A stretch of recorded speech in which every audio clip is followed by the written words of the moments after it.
in a moment. I'm not even finished cleaning. No, you clean your glasses and then put them on. And today we are on Kenya Diaspora Media. Give me that tissue. Which tissue? This one. Okay, you can have my tissue. It's not very clean, but if it will help, it will help. I can't even see a thing. Okay. So, what? Is that the way you clean glasses? Okay. Yeah. So, my name is Esther from Leicester. You've not heard of spit and polish? And what's your name? What did you call that one? Spit and polish. Although I didn't spit, I did breathe and polish. You spit on them, or? It's called spit and polish. I thought you breathed on them. Ha, it's a British expression, spit and polish. Oh, spit Although and polish. I didn't actually spit, I just breathed. Okay. I thought it'd be a bit rude. By the way, do you know you're live? What? You're live on Kenya Diaspora Media. Yeah. I can't stop. I've started. The camera is rolling. Okay. Yeah, and I can have my tissue back. I don't know. They didn't have all the things that you got from your eyes. A little bit better. Now, Mr. Hutchins, I think that's your name. Is that your name? It is. All right. Neil. Okay, Neil. Okay. Do you want to be called Neil or to be called Mr. Hutchins? Yeah, I can be called Neil. That's my name. Okay. So my name is Esther, and I normally say Esther from Leicester. And I'm one of the Kenya Diaspora Media presenters. And this is, like you have said, you can repeat your names again so that we get them correctly. Yep, I'm Neil Hutchins. I'm Esther's husband. Okay, today we are bringing you some kasheshe. And I don't know whether he knows what kasheshe means. Do you know what kasheshe means? Have you heard my kasheshe program? It's a radio program. What is it about? Do you know what kasheshe means? No. Okay. Kasheshe, it's like funny stories, confusion. Some people say it's like gossip. It's a mix of it's a mix of all those stories. If it's funny stories, will fit in well on this then. Is it? I normally ask. Do you have a funny story? No. But you said we're gonna fit in very well. Yeah, but we always have funny stories. I just can't think of one there. Okay, I want today to test you a little bit. Yeah. So, do you know when I joined Kenya Diaspora Media? Maybe a year ago. A year ago? Is it a year yet?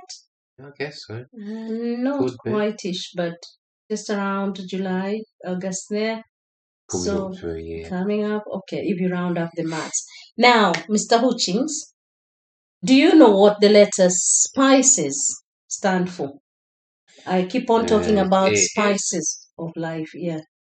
You know what the first S stands Spiritual. for? Mm-hmm. Physical. Mm-hmm. Intellectual. Mm-hmm. Somebody would think you're reading there. They're just the letters there. Yeah, as you see them, my viewer on the screen. Yeah. C is. When you go to ASDA, what do you use? Money. Money. So the bigger aspect of money when people do business is called? Commercial. There we go. And then what do you think E stands for? When I'm like, and when I'm emotional. There we go. And when the last one, do you know what stands for? Social. Social. Okay. So well done. Thank you. It's good to test family members because they're the ones that give you support the most.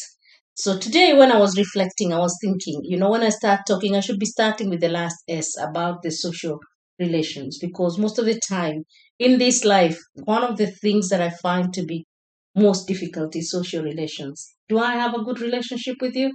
Do you Very good. What's so good about it? Hmm? Yeah. Can you be able to explain to the viewers what is good about our social relationship? It's effortless. Effortless. What do you mean? It's natural. It doesn't take any work. But okay, you are saying it's effortless. Yeah. One of the things I'm gonna challenge you with a moment ago. Yeah, you just woke up because you're on night shift. That's right. And I said, how did I pull you to come here to talk to me? Come, I need your help with something. Yes, and this is the help that I needed. And when you came here, did you find it to be easy or difficult? It's easy, but I was unprepared. So I'm looking for that effortless. You're saying it's effortless, right? But how easy do you find? It's effortless on an emotional level. Okay, not the social aspect level.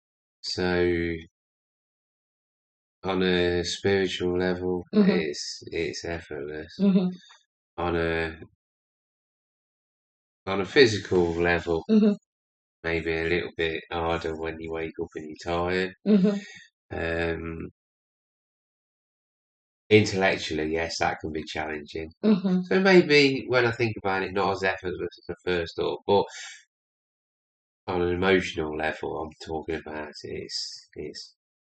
So you combined the other elements to be able to look at the social relations. So yes, in order of for course, us, all the elements make up the last one, don't they?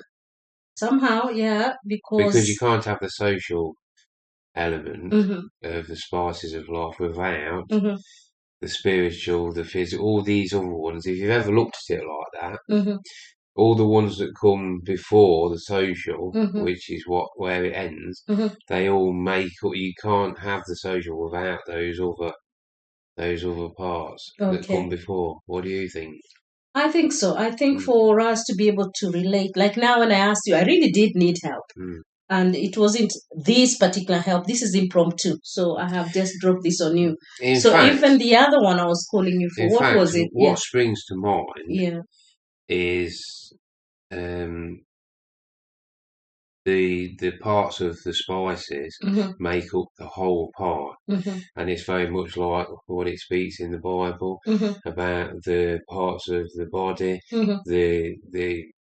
the eyes and the ears and the hands and the feet. They're all parts of the body, and the body functions as one. And that, to me, it relates very well to spices. All those aspects of spices of life all function together. Yeah. And why I was asking you about the social relations and how, and you said it's effortless. I had called you earlier. When I had called you earlier, what help did I need? Which again, I thought I'm just putting you right in the hot spot, hot soup. I think you wanted help with knowing if this video and audio is working properly because you've been having problems with the audio earlier. Yeah. And what was the topic we wanted to talk about before I just thought let's just have a chat on spices of life?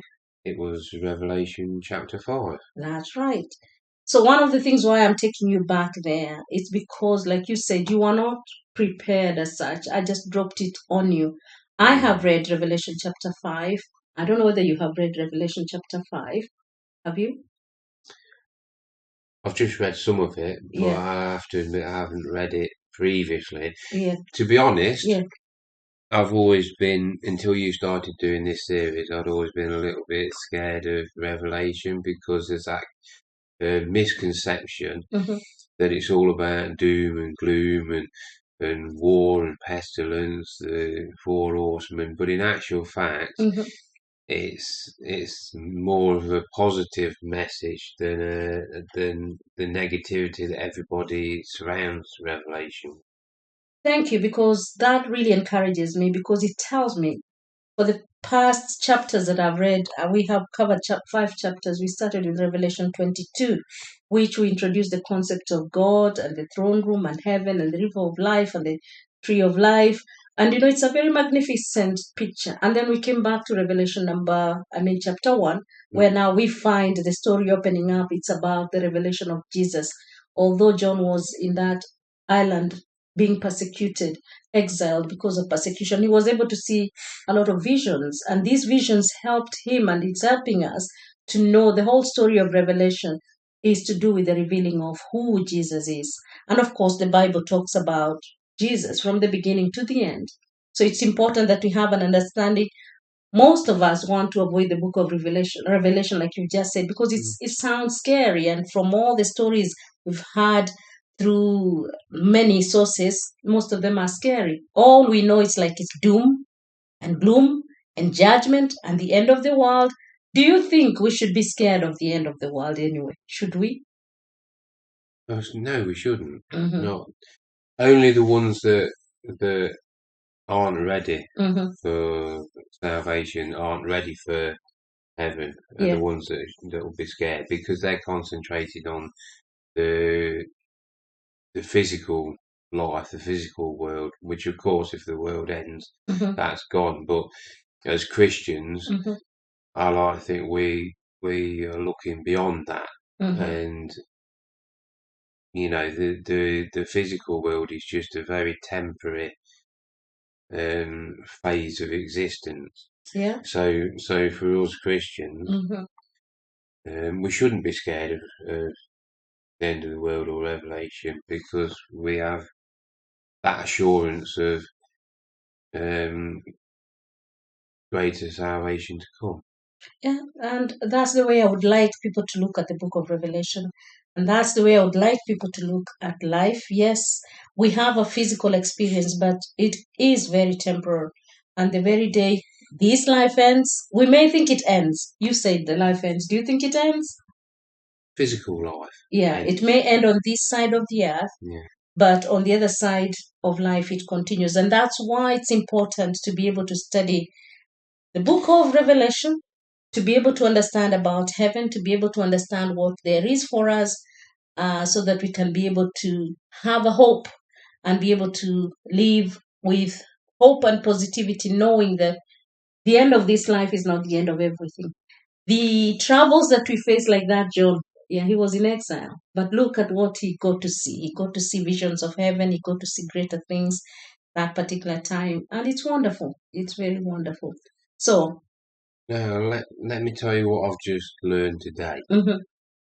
Right, I wasn't expecting someone to help you today. You just called me unexpectedly, and as we talked about, I was not prepared. I was just called upon, and I'd just woken up, and what we do need to be aware of is that God can come calling at any time, and we need to be prepared any time spiritually to take that next step, to go and join in heaven, because you don't get a rehearsal time. No. And in the same way that I wasn't prepared, so I'm talking now, and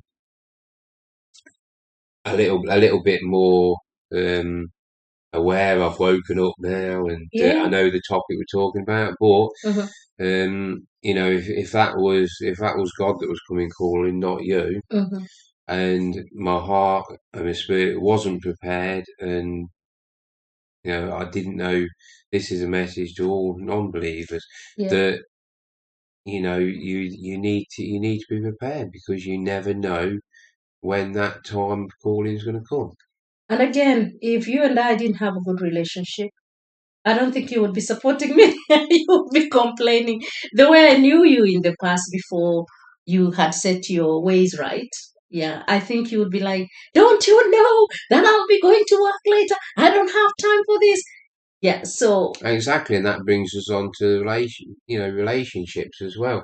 We need to have that good relationship with God, so that when He comes calling, we don't resist or complain or miss out on salvation. I think when it comes to the relationship of God calling, particularly the end, like when He says, now come home, you're dying from the material world, from the physical world, and you're coming to the heavenly places, like these places that John was seeing. It's totally different. We cannot resist. We don't have negotiating time. We cannot be able to say, no, I cannot come now. No. When His time comes, unless He chooses to give you another chance, like those who talk about the near-death experiences, then when He calls you home, He calls you home. And to me, the message of the Bible, it's the same message. So every day that we hear the message of God, He's calling us. And the more we resist, it's like we are closing ourselves out. That's the way I find it. Now, how now have you found it, compared to your past life and now, before you realize that there is a way out? What differences? What is one of the major? You can use the spices of life to be able to think around your life. What are some of the changes that have happened, and what has been challenging, and what has been now so much easier to do? The biggest change for me is peace. Before I was born again, I would worry about everything and anything and be trying to control my environment, everything in my life. I was trying to be controlling. Whereas now, I'm much more likely to surrender things to God, and I don't worry about things. No, that's wrong. I still, in a worldly way, obviously, I'm living in the world, so you know when the roof leaks or the car breaks down, of course, there is those little worries, but it's not the anxiety that I used to have, because even from my experience, I've seen how God will provide the answers, will provide a way. So when you've got that kind of faith that, and that's the word, isn't it? Faith. When you've got faith that there is an answer to whatever issue you're going through, whether it be physical, emotional, spiritual, God has the answer. So bring it before Him, pray, lay it at His feet, and there will be a resolution. So that's the biggest change for me, is that I don't worry as much. I believe I'm much more tolerant now than I used to be. I used to be somebody that could get annoyed at the slightest thing. Now I don't. There's just an aura of peace that surrounds me that was never there in my younger days, and I think that helps with the way I relate to people. Certainly the way I relate to you, being my wife. You know that we've known each other many, many years, and I can see the change in how we relate to each other, our relationship, and I'm sure that you can see the change as well. Yeah. And when you look back and you can see God's hand at work, it just becomes easier to trust God. Yeah. You know, if you put your trust in God and was constantly let down, then you know maybe it wouldn't be like that. But believe me, you put your trust in God, and He doesn't let you down. You don't always get what you want. Nobody says that being a Christian is easy. It's not. It's hard at times. But you know, whatever happens, God is in control, and it always works out for good. That's right. That's right. And you've said it, because I was just about to tell you, or rather ask, do you think being a Christian makes life so much easier? I mean, easy. Yeah. You have said it. It makes it so much easier, but it doesn't necessarily mean that we won't face challenges, that we won't face trials and troubles and all that. But we know how to handle those issues. So, Mr. Hutchins, thank you so much for your time. I think we have tested the equipment enough. And I think when I'll be doing Revelation 5 later on, it will be so much easier. So thank you so much for your support. And you can have some time to relax before you start getting ready to go back to work. Do you have any question that you would like to ask me, or that you would like to tell our audience before I call it a moment of chill out? I don't think so. My questions come in the moment, but I don't like butting in if I can help it. So if you have one now, at the moment, I can't think of anything that's really meaningful to ask. Yeah. Thank you so much. It's been an honor. Asante. Yeah, thank you. I'm sorry I captured you when you were cleaning your glasses, but by cleaning your glasses, you're able to see everything more clearly.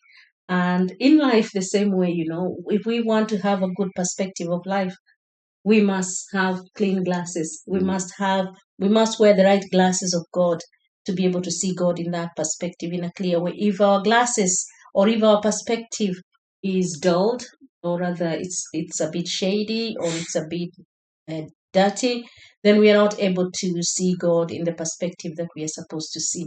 Otherwise, asante sana kwa kutusikiliza. So you're welcome to join us on Kenya Diaspora Media. Occasionally, I will bring this gentleman here, but most of the time, you'll just have Esther from Leicester, and we will be talking about spices of life, and at the same time, we can be talking about kasheshe.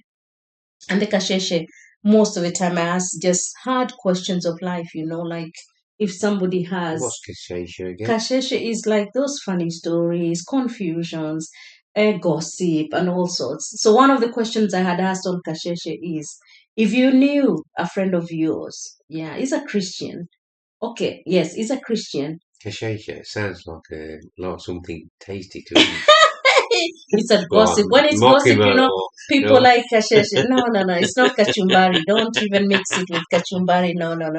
Kasheshe is just those things that happen in life. And it is very interesting sometimes. So one of the questions, before you distract me, one of the questions I was asking is, if you knew a friend of yours is not doing the right thing, would you tell them that they're doing the wrong thing? And if you were, how would you tell them? You want me to be honest? Yeah. I probably wouldn't tell them. So you see, I would pray for them. Yeah, those are some of the things I ask. Yeah. And Christian-wise, we are supposed to be able to compassionately, with compassion, with love, to be able to draw them back. It's hard work. But most of us would now just think, oh, it's okay. We can. Most people, when we see other people doing wrong things, we ignore them. We say we will pray, and sometimes we don't pray and all that. Then the other question was on forgiveness. And I was asking, is there any particular thing that you've ever known or seen and you think, this one I cannot forgive? Something done to you or something done to another person. And we come up with very many big sins like abuse, like war, like now we have the war in Ukraine. So do you think there's some sins that we are not able to forgive? And even if we forgive, do we forget? Yeah, so those are some of the questions I raise in Kasheshe, because life can be confusing. It can be funny sometimes. It can also be strange, paradoxical. So in as much as Christians, sometimes we find ourselves saying things so easily, but the doing becomes a problem. But until we do, until we are obedient to the word of God, then I think we'll be under representing ourselves as Christians. But anyway, that's Kasheshe for you. Thank you so much. I'll give you break time to go and chill. But I believe you have given me the bits that I wanted to know whether my system is working. Sure. And I'm going to be testing. So I'm going to stop the recording and I will test the system. Do you want me to put it live on Kenya Diaspora Media? Which? This particular program here, with your consent? I don't mind. You don't mind? Okay, that's the consent. He has given the consent. This is not rehearsal. This is this is live and raw. Very raw. So this is how we live. But I want his what you consent. see is what you get. Yes, you have my consent. Thank you so much. So this will be going live on Kenya Diaspora Media. I don't know what type of reaction it will solicit, but I think it's just an afternoon conversation, and your alarm is ringing and it's saying wake up. So wake up and get going. Thank you so much.